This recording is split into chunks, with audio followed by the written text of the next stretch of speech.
Hi friends, ఎలా ఉన్నారు? నేను మీ శిరీష. ఈరోజు బంగాళదుంప పులుసు ఎలా చేసుకోవాలో చూద్దాం రండి. దానికి కావాల్సిన బంగాళదుంపలు, ఒక ఉల్లిపాయ, ఇదిగోండి ముందుగానే చింతపండు నీళ్ళల్లో నానబెట్టేసుకున్నాను. దాంట్లో పేస్ట్ అండి. దీంట్లో వచ్చేసి అన్ని ధనియాలు, మినప్పప్పు, జీలకర్ర, పచ్చెనపప్పు కొంచెం ఎక్కువగా వేసుకోవాలండి. ఎక్కువ వేసుకొని మనకు చిక్కదనం వచ్చింది. ఎండుమిరగాయలు ఇవి వేపేసుకోవాలండి. నేను వేపు పెట్టేసుకున్నాను.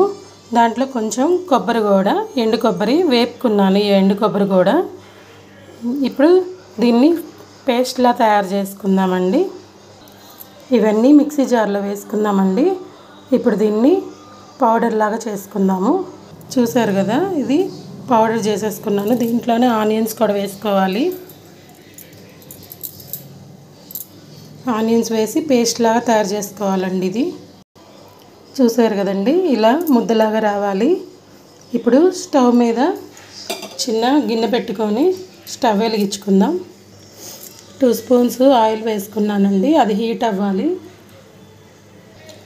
తాలింపు గింజలు వేసుకోవాలండి. చూసారు కదా, తాలింపు గింజలు వేగాలి. ఇవి కొంచెం తాలింపు గింజలు వేగాయండి. కొంచెం ఇంగు వేసుకుంటున్నాను నేను. వేగాయండి.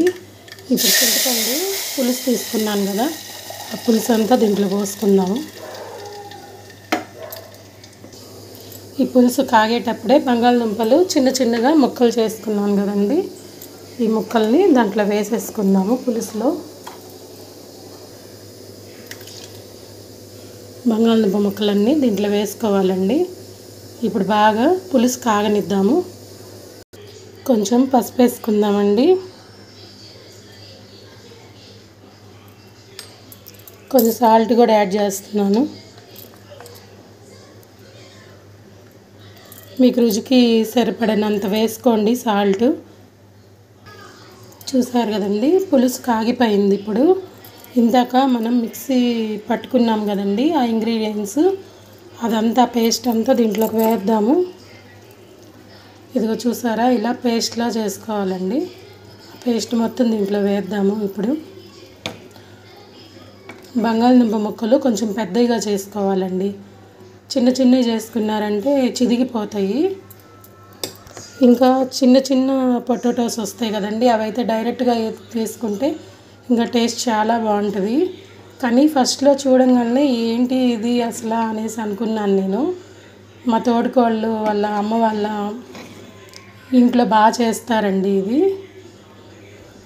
ఆ అమ్మగారు వచ్చినప్పుడు చేశారు.